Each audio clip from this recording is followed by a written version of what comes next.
हम पढ़ते हैं भजन संहिता का किताब 32 अध्याय 1 पद और 2 पद हम पढ़ते हैं। इस तरह लिखा है, क्या ही धन्य है वो जिसका अपराध क्षमा किया गया और जिसका पाप ढांपा गया हो। 2 पद, क्या ही धन्य है वो मनुष्य जिसके अधर्म का यहोवा लेखा न ले और जिसकी आत्मा में कपट न हो। यह परमेश्वर ने उस मनुष्य को धन्य ठहराया, उसका नाम धन्य के सूची में ला दिया। वो कौन मनुष्य है? वो जिसका परमेश्वर ने अपराध क्षमा कर दिया और उसका पाप परमेश्वर ने ढांप दिया और उसका पाप का, उसका अधर्म का हिसाब परमेश्वर लेगा नहीं, उसका लेखा परमेश्वर लेगा नहीं और उसका हिसाब परमेश्वर लेगा नहीं, उसको कोई दंड नहीं, क्योंकि उसका अपराध क्षमा किया गया, उसका पाप ढांपा गया और उसका अधर्म का लेखा नहीं लेगा परमेश्वर। और उसके आत्मा में कपट नहीं है। जितना उसका आत्मा में छल कपट डाहा ईख ईबी होता है ना, घमंड अहंकार, ऐसा जो होता है, चोरी हत्या व्यभिचार अन्याय अत्याचार आदमी का दिल में रहता है, ये सब पाप है। ये पाप हमारा दिल में राज करना चाहता है और हमको पापी घोषणा करता है और पाप में हमको वो निगलना चाहता है। इसीलिए हमारा दिल में और हमारा दिमाग में ये पाप रहना चाहता है।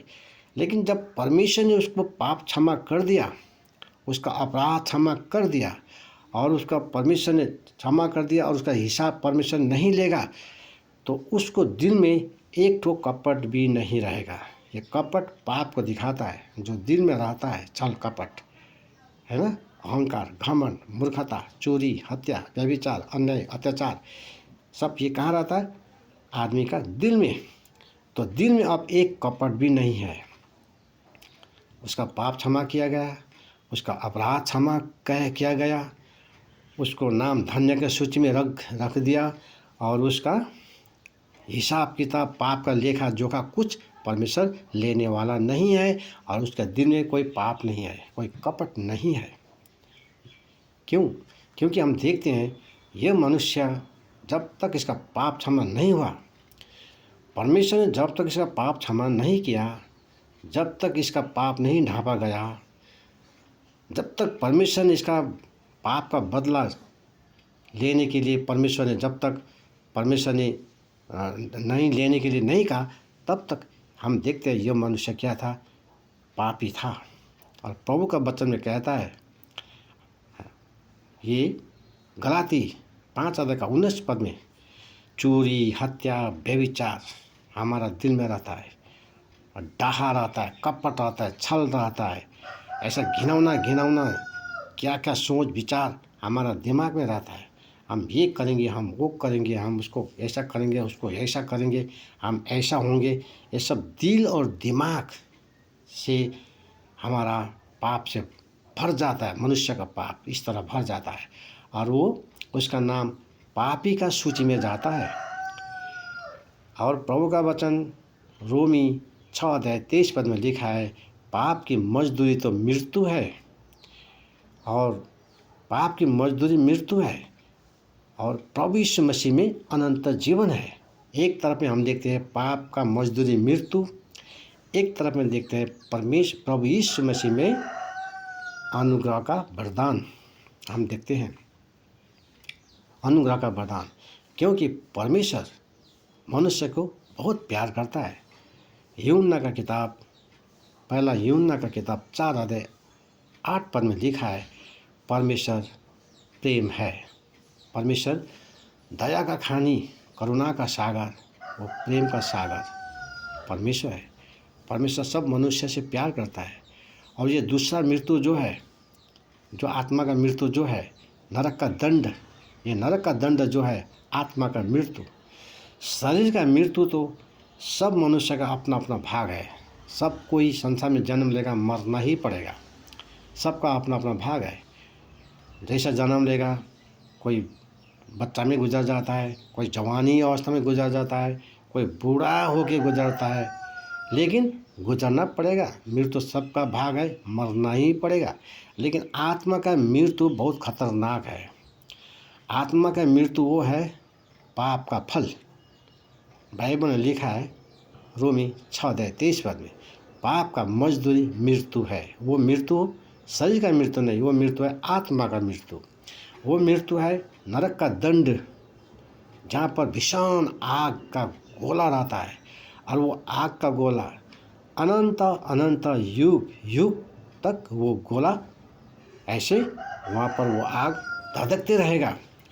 और पापी मनुष्य का आत्मा उस पर वो एकदम रोते चिल्लाते, वो बिलखते, वो तड़पते वहाँ रहेगा युग युग अनंत अनंत तक।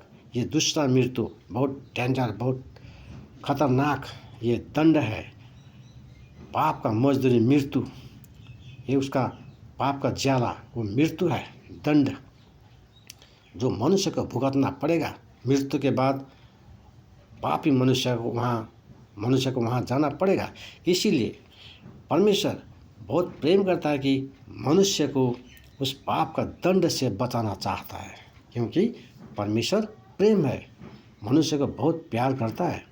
इसीलिए परमेश्वर ने यहाँ लिखा है, यूहन्ना का किताब, यूहन्ना रचित सुसमाचार 3:16 में लिखा है, परमेश्वर ने जगत से ऐसा प्रेम किया, उसने अपना एकलौते पुत्र दिया, बलिदान होने के लिए दिया, पाप से बचाने के लिए दिया, अपना एकलौते पुत्र को दिया। जो कोई उस पर विश्वास करे वो नाश न हो, परंतु अनंत जीवन का वो हकदार हो। इसीलिए परमेश्वर ने प्रभु यीशु मसीह अपना एकलौता पुत्र, जो अपना इतना प्यारा पुत्र को संसार में भेज दिया। गॉड इज लव, वो कितना प्यार करता है मनुष्य से, अपना प्रिय पुत्र को भी न रखा, क्योंकि मनुष्य का इतना प्यार करता है कि अपना एकमात्र पुत्र को बलिदान होने के लिए सर्वशक्तिमान परमेश्वर ने संसार में भेज दिया। और प्रभु यीशु मसीह संसार में आया, सत्य जीवित पवित्र परमेश्वर का वचन लोगों को सुनाया। कितनों ने विश्वास किया तो कितनों ने प्रभु को बेइज्जती किया, अपमान किया, बहुत कुछ किया, और प्रभु यीशु मसीह को सूली पर चढ़ा दिया। और वो प्रभु यीशु मसीह का जो लहू जो बहा, एक लहू भी शरीर में न रहा, संपूर्ण लहू बहा दिया। और हम पापी के लिए वो क्रूस पर बलिदान हुआ। प्रभु का वचन में लिखा है, हमारे हमारे पापों के लिए प्रभु बलिदान हुआ।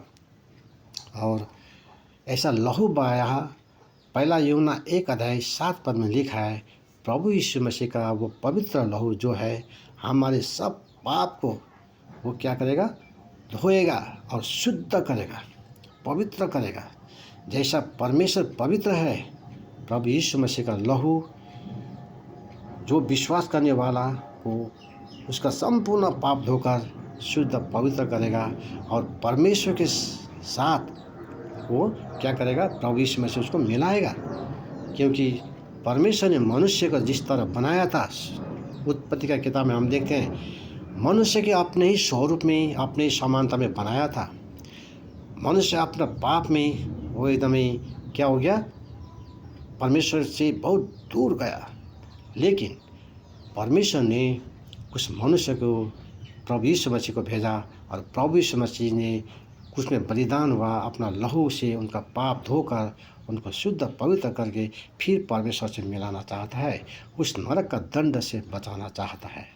यशायाह 1:18 में लिखा है, तुम्हारा पाप सिंदूर रंग का हो, चाहे वो गाढ़ा रंग का हो, चाहे जैसा भी घिनौना पाप क्यों ना हो, मेरे पास आओ, हम छलपल करेंगे। आओ, तुम्हारा पाप हम ऐसा मिटाएंगे, उसको हिम के समान उसका हम श्वेत बनाएंगे, और वो ऊन के जैसा मैं उसको एकदम सफ़ा करूँगा, सादा करूँगा, सादा और उसे सफ़ेद उज्जवल किसको दिखाता है?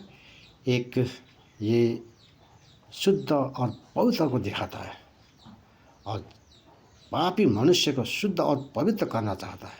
यीशु का लहू से उसका पाप धोकर को शुद्ध और पवित्र करना चाहता है और परमेश्वर से मिलाना चाहता है। ये परमेश्वर का प्रेम, क्योंकि परमेश्वर इतना प्यार करता है ना। हमारा पाप के लिए क्रूस में वो बलिदान हुआ,